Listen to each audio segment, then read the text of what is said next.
My spouse abandoned our marriage for a month with the attractive neighbor, leading me to seek divorce. My partner left for a month with the attractive new neighbor. I filed for divorce. She tried to mend things, but I refused to be a backup option. I suppose I'm writing this to release my feelings. My name is Alex, I'm 31, and until recently, I thought I had my life under control. I've always been a straightforward person, no grand ambitions, no wild drama. I had a stable career as a software developer, a decent house in a quiet neighborhood, and until recently, I believed I had a strong marriage with a woman I truly loved, named Megan. We met nearly 8 years ago, and looking back, it feels like a lifetime ago. I was 23, fresh out of college, starting my first job, and frankly, quite naive about life. She was 22, working as an assistant at a marketing agency while trying to carve out her own career path. For the record, she never did find that path and eventually became a stay-at-home wife. We met at a mutual friend's barbecue, one of those casual backyard gatherings where everyone uses flimsy paper plates and someone inevitably burns the burgers. She approached me with a witty remark about how I looked like I was planning my escape. I can't recall my response, but she laughed, and we ended up talking for the rest of the evening. From that moment, everything moved quickly. We started dating, and it felt like she injected some excitement into my otherwise mundane life. Megan was adventurous and spontaneous, always planning last-minute road trips or suggesting new restaurants she had heard about. Meanwhile, I remained the grounded one, managing the budget, checking the weather, and ensuring we had enough gas before hitting the road. It seemed to work, we balanced each other out. She brought excitement into my life, and I provided the stability she claimed to lack in previous relationships. After 3 years of dating, we decided to get married. The wedding was intimate, attended only by family and close friends. We didn't come from wealthy backgrounds, so there was no grand ballroom or extravagant catering, but that didn't matter. After the wedding, we began to build a life together, purchasing a small 2-bedroom house in a quiet suburb. It wasn't the fanciest location, but it had potential. For the most part, things felt stable. When I got home from work, Megan was usually in the kitchen or lounging on the couch, scrolling through her phone. She would share stories from her day. Working in marketing meant there was always some drama with clients or coworkers, and I listened. This was our dynamic, she was the storyteller, and I was the listener. We didn't have children, but that was a mutual decision. Megan wasn't in a rush, and neither was I. We both preferred to wait until we were more financially secure and ready for that next major step. We seemed to agree on most issues. Looking back, I wonder if I became too comfortable. It's easy to fall into a routine, especially when life feels stable. I would wake up, go to work, come home, and repeat. Of course, we had date nights, which usually involved dinner at one of our favorite restaurants or a movie, but I think I stopped noticing the small details, like how Megan thrived on attention. At first, it wasn't too bad. She was the type of person who could light up a room, and people were naturally drawn to her. I guess I began to take her energy and warmth for granted, assuming they were constants in our lives together. At that moment, I wasn't worried, I thought we were solid. Sure, we had disagreements now and then, what marriage doesn't? Most of the time, it was about trivial matters, like me forgetting to take out the trash or her leaving her shoes scattered around the house. Nothing significant, but there's a problem with relationships, they can appear fine on the surface while cracks form quietly beneath. If you don't pay attention, those cracks can widen and cause the entire foundation to crumble. I didn't see it coming, at least not then. I thought we were building something strong and lasting, but sometimes life has a way of proving you wrong. Then there was Jake, a new character who entered our lives. Jake moved in next door when his former neighbors, an elderly couple, downsized and relocated to Florida. He was about 28 years old, making him younger than most of the residents in the neighborhood. A personal trainer, he was fit, confident, and admittedly a bit too attractive for his own good. He had the kind of physique that made people do a double take, as if he had just stepped out of an action movie. Jake was hard to miss from the moment he moved in, not just because of his looks, but because he was always outside doing something, washing his car, mowing the lawn, or setting up a pull-up bar in his yard. There was always a reason for him to be shirtless, and he quickly became the talk of the neighborhood. Megan noticed him right away. How could she not? Try trying to process what she was saying. I felt a whirlwind of emotions: anger, confusion, and a deep sense of betrayal. "So, you want to take a month to figure things out with him?" I asked, my voice steady despite the turmoil inside me. "Yes," she replied, her eyes searching mine for understanding. "I just need to see if there's something real between us. I don't want to make a decision I might regret later." Regret. The word hung in the air like a heavy fog. I couldn't believe what I was hearing. Here was the woman I had built a life with, the one I thought I knew inside and out, contemplating a future with someone else. "And what about us?" I asked, my heart racing. "What does this mean for our relationship?" Laura sighed, her fingers drumming nervously on the table. "I love you, Alex. I do. But I can't ignore these feelings. I need to explore them, to understand what they mean for me." I felt a knot tighten in my stomach. "So, you're saying you want to put our life on hold while you figure out your feelings for him?" I couldn't help the bitterness that crept into my voice. "I know it sounds selfish," she said, her voice barely above a whisper. "But I need to be honest with myself and with you. I don't want to hurt you, but I also can't pretend everything is fine when it's not." I took a deep breath, trying to keep my emotions in check. "You realize how this sounds, right? You're asking for a break to explore a relationship with someone else while I'm left here to just wait and see what happens." Laura looked down at her hands, her expression pained. "I know it's not fair, and I'm sorry. But I can't keep living in this confusion. I need to know if what I feel for Jake is real or just a fleeting crush." The thought of her with Jake made my blood boil. I had seen the way she looked at him, the way her laughter seemed to come easier when he was around. It was as if she had been waiting for an excuse to escape our life together. "And what if you find out that it is real?" I asked, my voice trembling with emotion. "What happens to us then?" "I don't know," she admitted, tears welling in her eyes. "I just need time to figure it out. I don't want to make a decision that could ruin everything we've built together." Her words felt like a dagger to my heart. I had always believed that love was about commitment, about standing by each other through thick and thin. But here she was, ready to gamble our future on a whim. "So, what do you want me to do during this month?" I asked, my voice barely above a whisper. "I want you to focus on yourself," she said, her voice softening. "Take this time to think about what you want, too. I don't want to hurt you, Alex. I just need to be honest about my feelings." I felt a wave of frustration wash over me. Honesty? Is this really about honesty, or is it about you wanting to have your cake and eat it too? Laura flinched at my words, and I immediately regretted my tone. "I'm sorry," I said, my voice softening. I can't wrap my head around this. It feels like everything is falling apart." "I know," she said, her voice trembling. "And I'm so sorry. I never wanted to hurt you. But I can't ignore what I'm feeling. I need to figure this out." I sat in silence, the weight of her words pressing down on me. I felt like I was losing her, and the thought was unbearable. "So, what happens after this month?" I asked, my voice barely above a whisper. "I don't know," she admitted, tears streaming down her cheeks. "I just need to see if there's something real with Jake. If it doesn't work out, I want to come back to you. I love you, Alex. I do." Her words felt hollow, and I couldn't shake the feeling that I was being pushed aside for someone else. "And if it does work out?" I asked, my heart racing. "Then I guess we'll have to figure that out," she said, her voice breaking. I felt a surge of anger and sadness. "So, you're willing to risk everything we have for a chance with him?" Laura looked down, unable to meet my gaze. "I don't want to hurt you, but I can't keep pretending everything is fine when it's not." I took a deep breath, trying to steady myself. "I need time to think about this," I said finally, my voice steady. "I can't just agree to this without knowing what it means for me." Laura blinked, seemingly taken aback. "Wait, really?" she asked, her voice tinged with disbelief.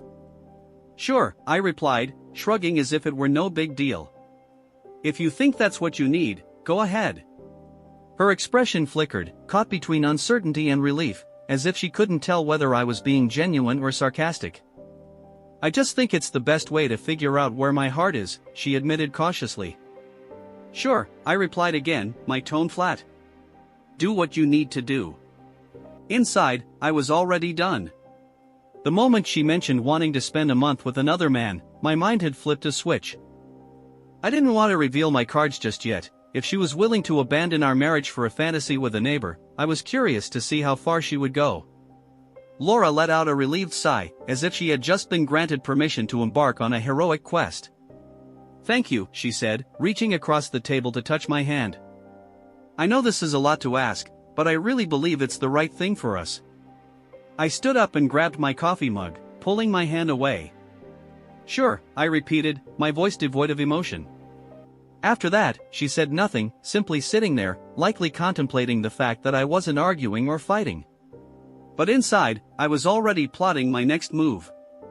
Laura spent the next few days packing a modest bag. She informed me she would be staying with Jake, making it sound casual, as if it were merely a temporary arrangement. She didn't seem to realize that I wasn't asking questions or expressing any resistance. When Laura left, the house felt different, not empty, but quieter, as if someone had turned down the volume on my life. I stood in the living room after she departed, her duffel bag slung over her shoulder, and stared at the door. I expected to feel angry or heartbroken, but all I felt was a peculiar peace, as if the weight of pretending everything was fine had finally been lifted. I walked into the kitchen, poured myself a drink of water, and stood there trying to comprehend what had just happened. My wife, the woman I had been with for years and expected to spend my life with, had left to figure things out with the guy next door. If it hadn't been my life, I would have thought it was some absurd TV drama. The first few days felt strange. I started noticing the little things she had left behind, her favorite mug on the kitchen counter, a pair of shoes near the entrance, and a blanket draped over the back of the couch. I considered moving them but ultimately decided to leave them where they were, not because I missed her, but because I didn't want to waste energy on it. I threw myself into work, taking on extra assignments to fill my schedule. I stayed late at the office, not because I had to, but because I didn't want to return home to an empty house. When I wasn't working, I went to the gym frequently. I had never been a regular gym-goer before, but there was something fulfilling about pushing myself physically, as if I could sweat out all my stress. Friends began to notice that something was off. A few of them asked why Laura wasn't around, and I responded vaguely, saying she was staying with a friend for a while. I wasn't ready to dive into the real story yet. My father was the only one I confided in. I called him a few days after Laura left, and the first thing he asked was, "What's wrong?" He had always been able to read me, even over the phone. When I told him what had happened, there was a long pause on the other end of the line. Then he said something that stuck with me. "Well, son, I hate to say it, but it sounds like you're better off without her." At first, I wasn't sure how to respond. I had expected him to be more furious or to ask more questions, but then he added, "If she doesn't know your worth, why should you wait around for her to figure it out?" He was right. I had spent so much time trying to understand Laura's decision and figure out where I went wrong that I hadn't considered what I deserved. I wasn't just a backup plan in case her affair with Jake didn't work out. That night, I sat in the darkened living room, staring at the wedding photo on the mantel. We looked so happy in that picture, so certain of our future. But now it felt like a reminder of everything that had gone wrong. By the end of the week, I had made my decision. I wasn't going to sit around and wait for Laura to make her big choice. I was planning to make my own. The next day, I called a divorce attorney to protest, but I held up my hand to stop her. "Laura, this isn't a negotiation. You made your choice when you decided to leave for a month to explore a relationship with Jake. You can't just waltz back in here and expect everything to be the same."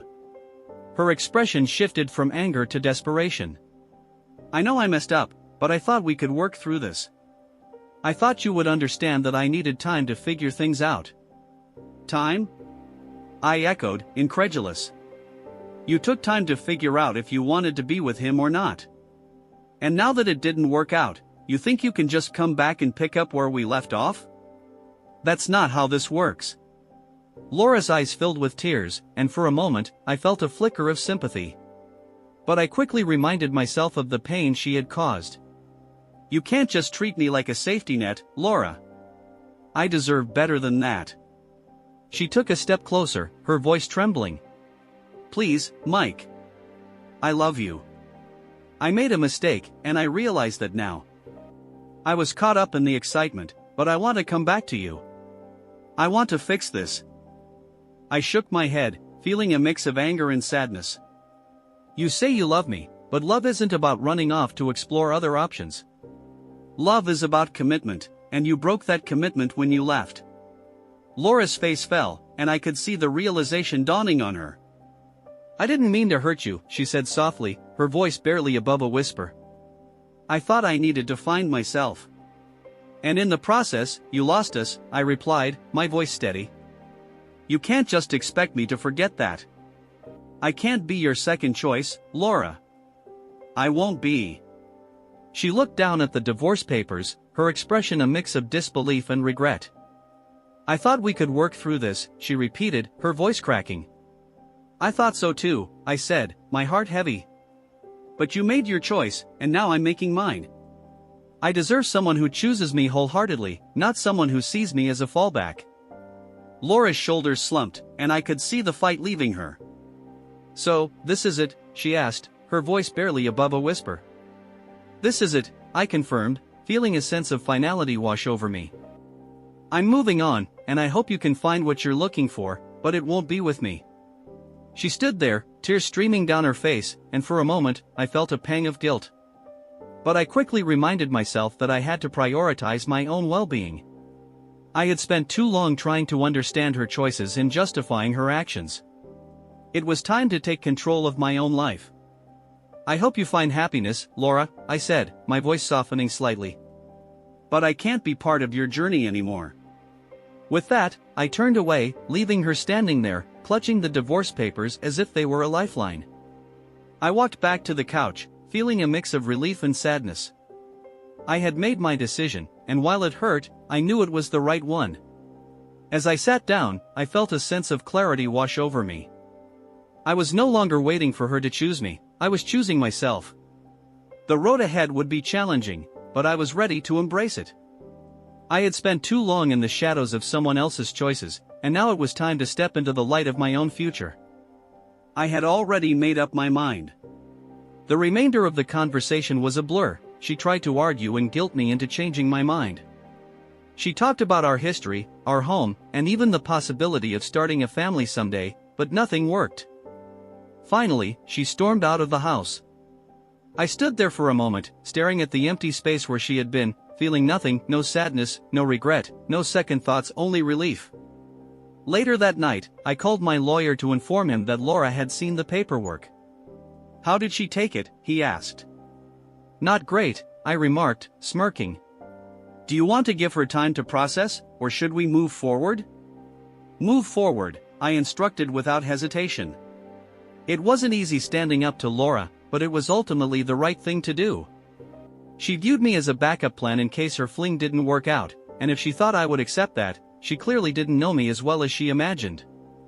I knew she wouldn't give up easily. Laura was not the type to simply walk away from a confrontation, especially one in which she thought she was losing.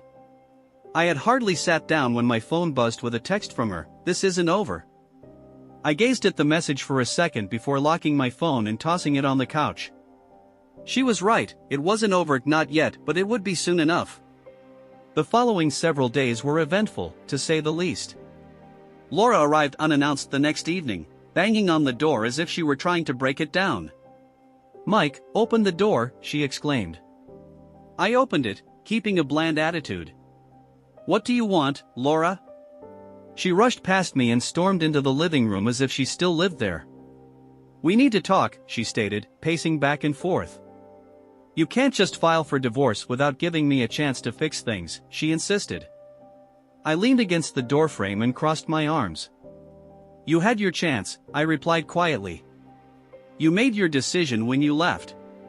"That's not fair," she responded, her voice rising. "I didn't leave to end our marriage, I left to figure things out, to make sure I wasn't making a mistake by staying." I couldn't help but laugh dryly. In doing that, you proved you didn't value what we had. You don't test a marriage by running off to someone else, Laura. That's not how it works. She paused, turning to face me, her eyes blazing with frustration. I was confused, she remarked, her voice shaking. I didn't know what I wanted, but I know now. I want us, Mike. I want to fix this. Too late, I replied, my tone firm. You don't get to come back now just because things didn't work out with Jake. Her face contorted in rage, and she aimed a finger at me. You're being petty, she said. You're throwing away everything we built over one mistake. I shook my head, maintaining my composure. It wasn't just one mistake, Laura. It was a series of choices. You chose to flirt with Jake. You chose to prioritize your feelings for him over our marriage, and then you chose to leave. Those weren't accidents, they were decisions. She opened her mouth to argue but then stopped, her shoulders sagging. For the first time, she appeared defeated. What am I supposed to do now? She inquired quietly. I sighed, feeling a twinge of pity for her despite everything she had done. That's not my problem anymore, I explained. You made your choices, now you have to live with them. She waited for another minute, looking as if she wanted to say something else, but then she walked out without saying anything. Following that, the divorce proceedings moved quickly. Laura attempted to drag things out at first, perhaps expecting I would change my mind. She even tried to play the victim in front of our mutual acquaintances, accusing me of being cold and cruel. My father, on the other hand, was completely on my side. When I told him about the situation, he let out a low whistle. She's got some nerve, he commented. But I'm proud of you, son. Standing your ground isn't easy, but it's the right thing to do. Laura's stalling tactics proved ineffective. My lawyer was sharp, and the evidence of her leaving for Jake made things quite clear. She attempted to plead for spousal support, stating she had given up her career for the marriage, but the judge didn't buy it.